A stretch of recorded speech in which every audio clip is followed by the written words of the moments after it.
Let's put some fun into hot cross bun.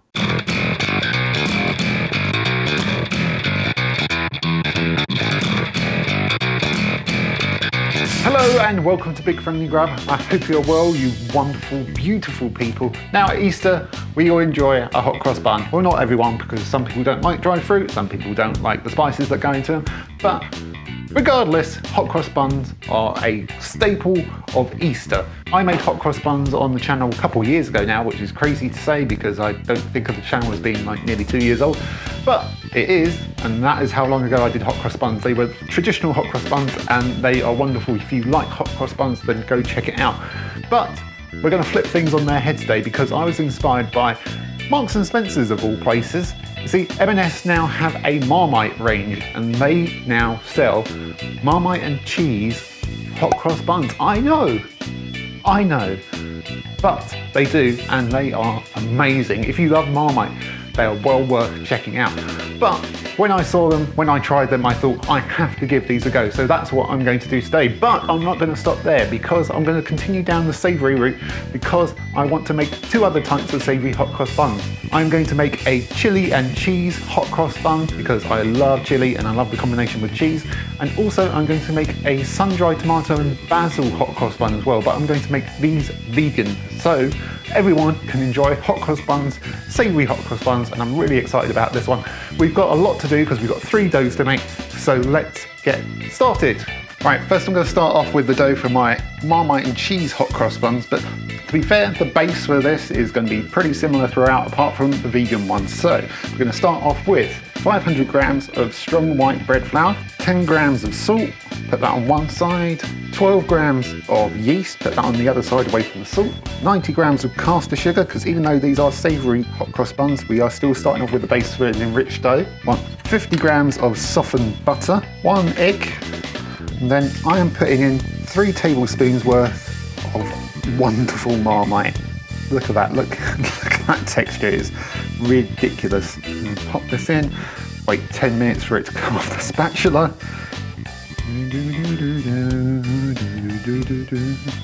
Now we'll pop this onto my stand mixer. Then we'll put 300 millilitres of whole milk. I'm going to put in half of it first. Putting on the dough hook might help. I'm just going to start that off on a slow speed to bring it all together and gradually add in the rest of the milk. Might not need it all, but I'm going to judge it by eye.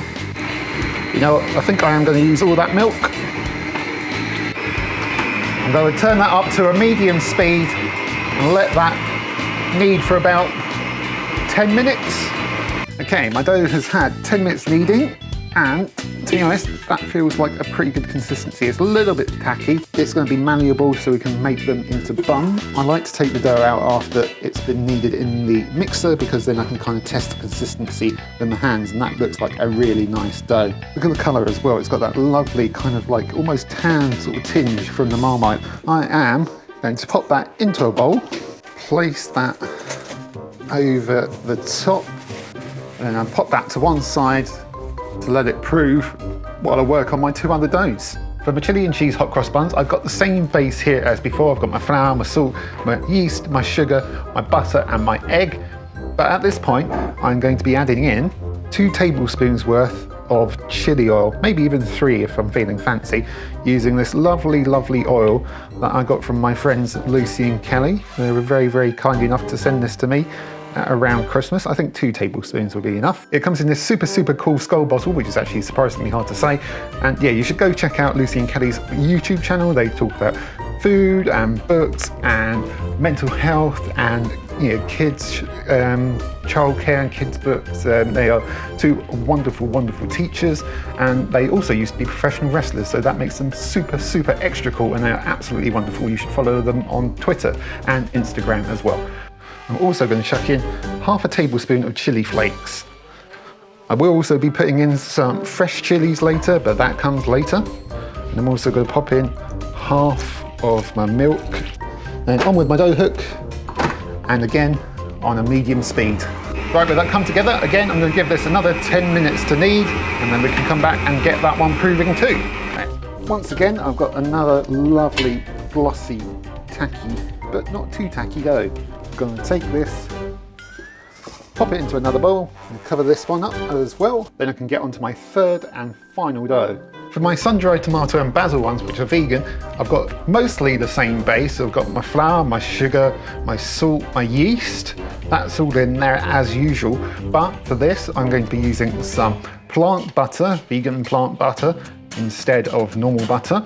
The same amount, 50 grams goes in. Instead of egg, I'm going to be using Oggs, or an egg alternative, which is aquafaba, which is the water you get from chickpeas. I actually used some of that for a vegan mayo a little while ago. Basically 3 tablespoons of this equals 1 medium egg. So because I want a large egg, I'm going to use roughly 5 tablespoons, I think will do it. One. And to get that lovely sun-dried tomato flavour all the way through there, I'm actually going to use some of the oil from my sun-dried tomatoes in the mixture, because there's no point in wasting that. So I'm going to go with probably like a couple of tablespoons of that, maybe 2.5. Yeah, 2.5. Then lastly, instead of moo milk, I'm going in with oat milk. So I'm going to pop in half of that to get us started off with. And same as before, on with our hook. Medium speed, and off we go. Gradually add in the rest of the milk until you're satisfied with the consistency. And from then on, it's smooth sailing, hopefully. And as with our previous 2 doughs, we should have a lovely tacky dough. Yeah, that looks pretty good. I'm just going to get around the edges, get some of that loose flour. And because this is my last dough, I'm going to pop this back into this bowl, pop this lid down, and it can prove in there. Saves me having to use any more cling film, especially as these are the vegan ones, so I want to be kind to the planet. And that's it.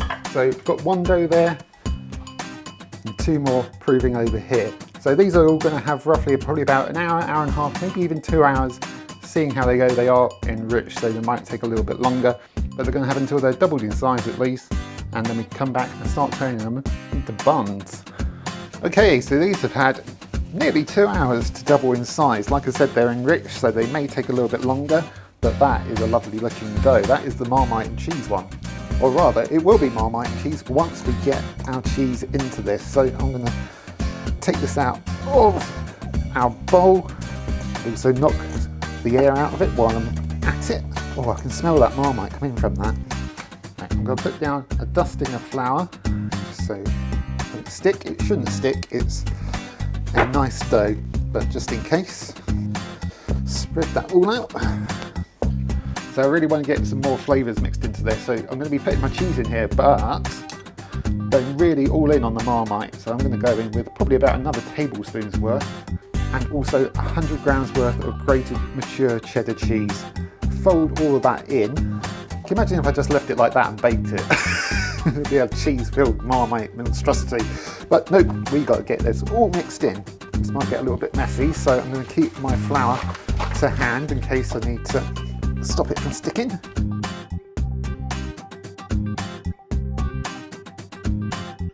There we go, that is pretty well evenly distributed through that dough, I reckon. Now I get this divided up into balls.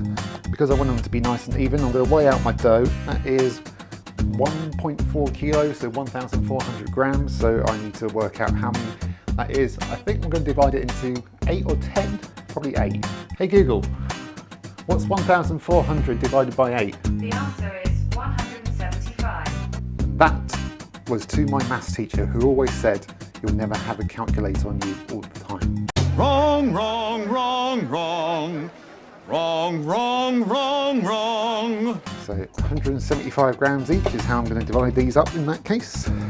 So that's 175 grams, that's about the size I'm going for.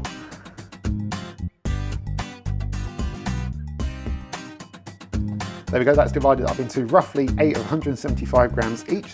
So I want to roll these into a nice smooth ball. So I'm just going to get underneath this, pull this round, kind of like shape it, and pinch it underneath, try and get a smooth size all the way round. Pinch its bottom, but don't do that to people in real life, that's not cool. There we go, and then I'm just going to roll that under my hand. There we go, that looks nice. So I'm going to do that for each one of those. There we go, I've got 8 similarly sized balls of dough there. I'm going to get these onto a lined baking sheet. Line them up like so. A little bit of a gap between them, but we are going to want them quite close to each other. And I'm going to cover those up with a tea towel and they can be left for about an hour or until they're nicely doubled in size. Chili and cheese, very similar as before. You can see that's risen up very, very nicely. Let's knock the air out. It's probably risen up better than the Marmite cheese one, to be fair. Now in this one we've got some chili oil and some dried chili flakes, but I also want to get some fresh chilies in as well. So I'm going to chop the tops off of these, and then I'm just going to try and chop these as fine as I can. Got to leave the seeds and everything in because I want the heat. If you'd rather just have the chili flavour, you could always remove the seeds and the white pith inside, because to be honest, I think the pith is where a lot of the, oh, that's my dishwasher. I think the pith is where a lot of the heat is. That's the white flesh inside the chilies. Attack these like this, no rhyme or reason to it. Careful with your fingers. Those look pretty good to me. That's a nice fine dice. Then in with 100 grams of cheese. Again, mature cheddar cheese, just like the Marmite and cheese ones. Slide those chilies onto there. There we go, that one's nicely mixed through as well. Once you're finished with this one, make sure you wash your hands, because you don't want to have raw chilies on your hands and then go touching your eyes or your nose, or God forbid go for the toilet and forget about that, because it will be a learning incident that you will regret. So we're going to do the same as before. Divide this up into 8. This is going to be a bit less. This is about 146 grams each. Then as before, lined on the baking tray, covered up with a tea towel.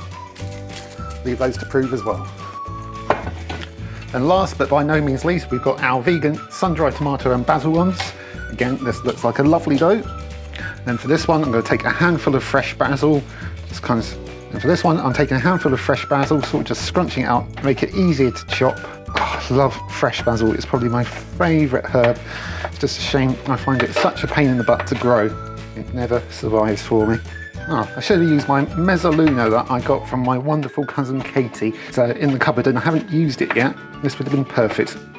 Next time I've got a load of herbs to chop, I will use it. And if you're watching, Katie, hi! Right, basil. Basil! Basil! Basil! Basil! Basil! Basil! I want some sun-dried tomatoes. So how many of these will I have? Let me go for this, half of this jar. It's still got a lot of the oil in there, which is absolutely no bad thing at all. That looks like a good amount. That's about half the jar. How much is in here? 160 grams. Let's say there's about 80 to 90 grams worth of sun-dried tomatoes there. Again, I'm just going to roughly chop these up. Lovely sun-dried tomatoes, all smushed up. In that goes as well. Get some of that oil in there too. Never have too much flavour. And just get stuck in there. It might get messy, but that's life. Life gets messy. You can either run away, or you can get stuck in with a mess and work through it. Oh, this one's extra squelchy. There we go. That is all well combined. Look at that. Look at all the streaks of colour, greens and reds and everything in between. That looks incredible, smells incredible as well. So I'm just going to do the exact same thing as before. You don't need to watch me do it again. We can just skip forward to me having divided this up, rolled it out through the magic of time. There we go, all done. These can now be covered up as well and get proving, and we'll go just leave all of those buns for roughly an hour until they're all doubled in size. Right, these have risen up, they've had about an hour, they look great, they are touching, which is great because we want that, because it's going to help us with our cross, which is our next stage. So that's pretty simple, but I'm always worried about it because I don't want to have a wonky cross. So I've just got a piping bag here, and it's just got a flour and water paste in it. So that's 100 grams of flour, 100 millilitres of water, just mixed together and put into a piping bag. And then we're just going to try and as carefully squeeze this over our hot cross buns to create our cross. And this is why we've got them all lined up like this. So we can just go over like so. And then we can go back over this way, and it makes doing our crosses much easier. Oh, that one's a little bit squiggy. Right, there we go, crosses are on here. These ones are a bit better than these ones because my paste was running out halfway through here, so I had to go do some more. They're not the best crosses I've ever done, but they're definitely not the worst, and that's the main thing. So these can now go into the oven for about 15 to 20 minutes at about 200 degrees C. I'm going to just do these 2 batches because that's all I've got room for in my oven, and I'll do the 3rd and final batch afterwards. Okay, these have had roughly 22 minutes, maybe slightly longer, and they have come out really nicely. Nice colour on them. These ones have gone into beast mode. Those are the chili and cheese ones. These are the Marmite and cheese ones.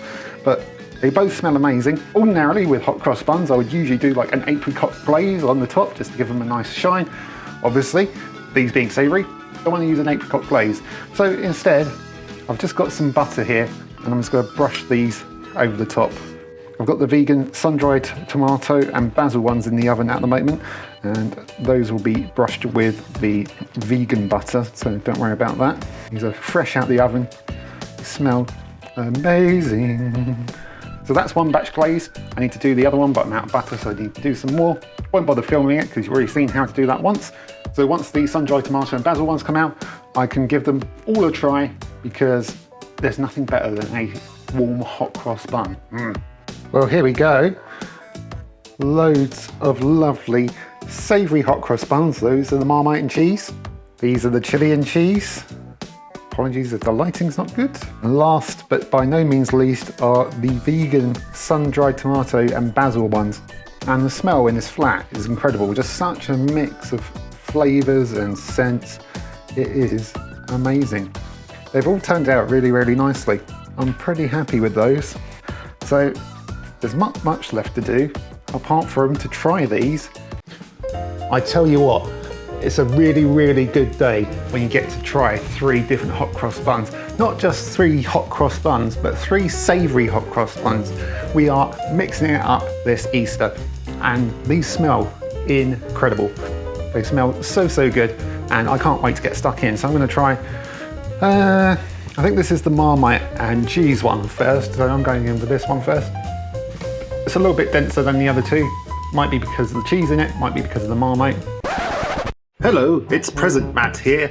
I am currently editing this video that you're watching. See? Video inception.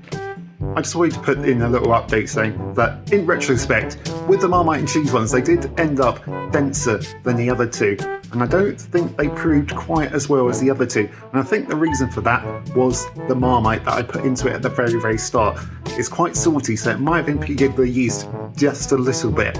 So I would suggest, when you try these yourself, if you do try these yourself, then put the Marmite in on that second stage when I put all the cheese in, put all of the Marmite in then, instead of just doing it right at the start. It should help with the proving. But otherwise, they were super tasty and I'm still really happy with them. Just can improve the texture next time by skipping that first step of Marmite and doing it on the second stage.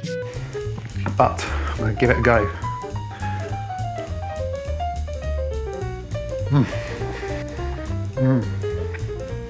That's really, really nice. I could have gone even heavier on the Marmite, to be honest. I could have put in, like, for me, another good tablespoon or 2, but as it is, that's really, really nice. Could have even done a Marmite glaze, but I didn't know whether it would be overkill. But as it is, that is very, very tasty. Very, very tasty indeed.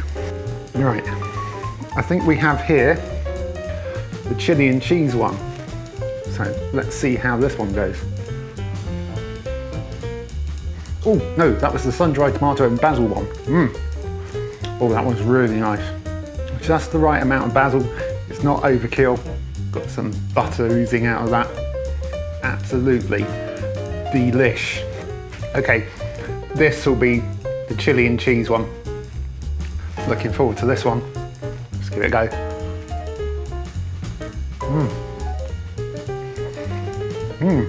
Oh, that's really nice.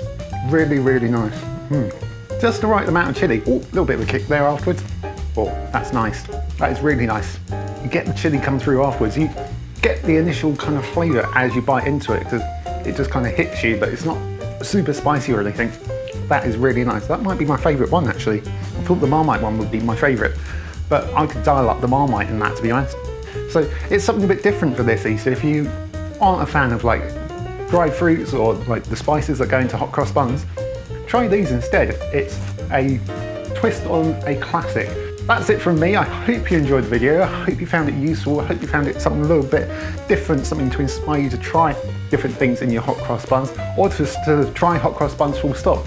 If you do want to try the original, like classic hot cross buns, then I've got a video from a couple of years ago which handles that. But that is something different, something to mix things up. So give it a go. If you do, comment below hit me up on Instagram or Twitter. You can find me on both of those.